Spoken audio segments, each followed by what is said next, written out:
left-leaning mainstream media is downplaying child trafficking and abuse. Why are they doing this? Welcome to America Uncovered, I'm Chris Chappell.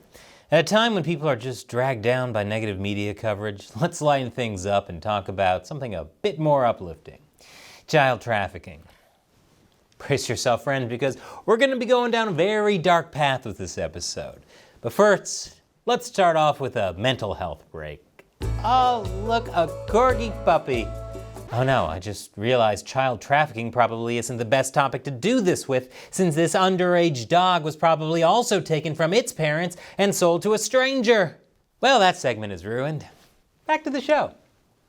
Many people are rightly concerned about child trafficking. Trafficked children end up in the hands of some very twisted people who have, shall we say, a thing for them. You know, PDFs. For YouTube's sake, I'll avoid the other term for them. Actually, the politically correct term is minor attracted person, or MAP. I'm never going to see Dora the Explorer singing MAP the same again. Stay away from Dora, MAP! You'd think that people across the entire political spectrum would have no qualms with criticizing child trafficking in PDFs. But there's a very disturbing trend in left-leaning mainstream media. The mainstream media is downplaying concerns about child trafficking. And one of the ways they're doing that is by criticizing how the political right talks about PDFs. In fact, they're quick to connect talk of PDFs to right-wing conspiracies. They claim that the right has a bizarre obsession for simply bringing up concerns about PDFs and child abuse. It's a fixation that's dangerous, that's putting people's lives in danger. Some of this was happening years before the indie film Sound of Freedom was released in theaters in July. But once Sound of Freedom came out, the mainstream media went bonkers and tried to sow as much outrage as possible, or, being concerned about PDFs. Whenever I see a worried mother at the mall asking people to help her find her lost child, I just say, "Get lost, you right-wing conspiracy nut." For example, the Rolling Stone called Sound of Freedom a superhero movie for dads with brain worms. The Guardian called the fear of child traffickers paranoid. And the Puffington Post said, if you think it's weird we're not worried at all about child trafficking, well, that's just like your opinion, man. And just about every left-leaning media outlet tied the film to a certain right-wing conspiracy theory. For the sake of YouTube, let's just call it canon. As I mentioned in a previous episode, a lot of this pushback against Sound of Freedom was because of the mainstream media's fear that the film would be a gateway to the far right, even though the film itself doesn't actually depict anything that even remotely promotes canon. That'd be like people being afraid the film Zootopia could be a gateway to becoming a furry. Only there's a much higher probability of that happening. Media outlets even pushed the idea that Sound of Freedom was funded by a major investor who was arrested on child kidnapping charges, which is seriously misleading. The man in question was not a major investor. He was just one of more than 6,000 donors crowdsourced by the studio that produced the film. That would be like if I got arrested and the headlines said I was a major investor in 10-gallon hats. That happened one time, people. And saying he was involved in child kidnapping is also a bit dicey, since his lawyer says he's a landlord who got mixed up in a child custody dispute with one of his tenants. So why is the mainstream media so fixated on bad-mouthing Sound of Freedom and right-leaning discussions of child trafficking and PDFs? Is there more to the mainstream media's backlash than just fear of the far right? I'll talk about that in a moment, but before we get there, one of the first places I check daily to see how controversial topics are being covered is Ground News. I'm excited to partner with them for today's video because this episode is sure as heck getting demonetized. Their website and app provide context into the information we consume so we can make sure we're getting all sides of every story. For example, have you seen this story on the Sound of Freedom director's comments on QAnon? It's only covered by 3 sources, primarily from left-leaning media. Meanwhile, the story on Sound of Freedom beating out Indiana Jones at the opening box office, also covered by 3 sources, is primarily from right-leaning, wealthy, private-owned sources. When I look at the movie Sound of Freedom on the website, we can see over 400 articles were published on this in the last 3 months. It shows top news and even blind spots, stories that are over or underreported by either side, all in one place. I find the blind spot feed especially useful, where you can see all the stories in one place daily. And recognizing our own biases is just as important. In our own news bias tracker, we can analyze our reading habits based on where we get our information from, how factual the sources are, and who owns the sources we get news from, so we can hold ourselves accountable. Once you get your news this way, it's impossible to go back.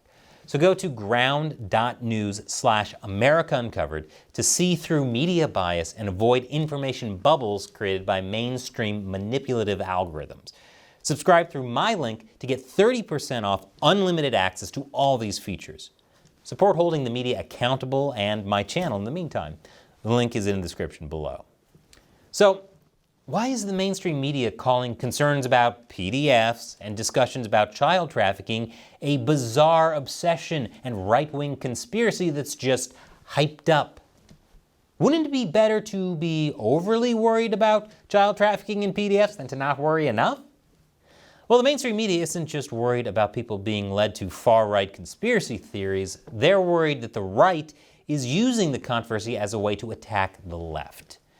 Many argue that the right doesn't really care about child trafficking and are just using the rhetoric as a smear tactic against liberals, especially LGBTQ advocates. According to Vox, calls to protect children are really about attacking left-wing ideology, no matter how bizarrely unfounded such attacks are. Vox even argues that Sound of Freedom is ultimately just a form of extremist propaganda that's shutting down conversations about the best way to curb child trafficking.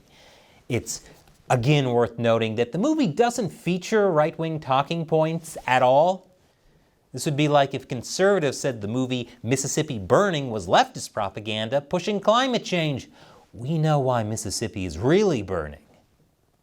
Why would Vox and others make that conclusion? Their argument is that people on the right, far right or not, are inclined to foment extremist rhetoric and bigotry, so when they talk about child abuse and PDFs, they are actually far more interested in demonizing women, homosexuals, and the transgender community. In fact, they care more about pushing insane conspiracy theories and enforcing its antiquated notions of gender and sexuality than in dealing with child sexual exploitation. They see moves from the right against PDFery as a slippery slope that could attack the LGBTQ community, which isn't surprising for some on the right. Normalizing minor attracted persons is the next frontier for sexual liberation. They think LGBTQ is going to become LGBTQ MAP, and their new rainbow flag is going to have a windowless van parked underneath. Many also consider those who push LGBTQ awareness on children to be groomers. Progressives don't really like it when the right assumes that everything they do to promote anything related to LGBTQ, especially among children, is linked to PDFs. That's why they get turned off whenever the right mentions child trafficking. To them, child trafficking is a dog whistle for attacking the entire LGBTQ community and its allies. But it's hard not to at least see where the right is coming from. For one, the left seems to see dog whistles in everything, even the milk you put in your coffee to make it less dark. But also, some of those promoting LGBTQ talking points are also promoting sympathy for PDFs and pushing the idea that we can accept having good maps in society, which just sounds like those fish-friendly sharks from Finding Nemo. Bless them for trying, but I wouldn't trust them around the audience of Finding Nemo. It especially doesn't help that the guy who called Sound of Freedom a canon dog whistle showed a lot of pro-MAP sentiments, calling MAPs a stigmatized people. He also criticized sex offender registries. To be fair, MAPs are stigmatized people. Then again, so are murderers, because some people should be stigmatized. Remind me not to let this guy pick out a babysitter for my nephew. Now, I'm not saying that everybody who supports the LGBTQ community automatically wants to promote PDFs. That's not the case. There are even groups like Gays Against Groomers who are both LGBTQ and fighting against, as they call it, the sexualization and indoctrination of children. But one thing worth asking is why there's no pushback anymore when people point out that there are PDFs in the Catholic Church, which is a legitimate issue, but then all hell breaks loose if people suggest there are child predators among the LGBTQ and liberal elites. Spoiler alert, there really are predatory child offenders among them, because there are child predators in every group. Oh no, does saying that objective fact make me a right-wing conspiracy nut? Are people so afraid to bring up stuff like this because they'd have to tackle uncomfortable questions like why most in the LGBTQ community don't accept maps, even though they both use the born this way argument? Or is it because it's just more convenient to blame the other side for having the most degenerate people? Vox says reports of a widespread child sex trafficking phenomenon are false, a straightforward, old-school, think-of-the-children moral panic used to justify hate. But child sex trafficking really is a serious worldwide issue, and trying to deny it or even cover it up kind of makes you look like a giant map. Man, I feel bad for cartographers with how thoroughly the word map has been ruined. Human trafficking is a multi-billion-dollar industry with very few resources for survivors. According to the Monique Burr Foundation for Children, human trafficking is the second most profitable criminal activity in the U.S. Part of the reason is because, unlike drugs, criminals can, quote, reuse victims over and over and over.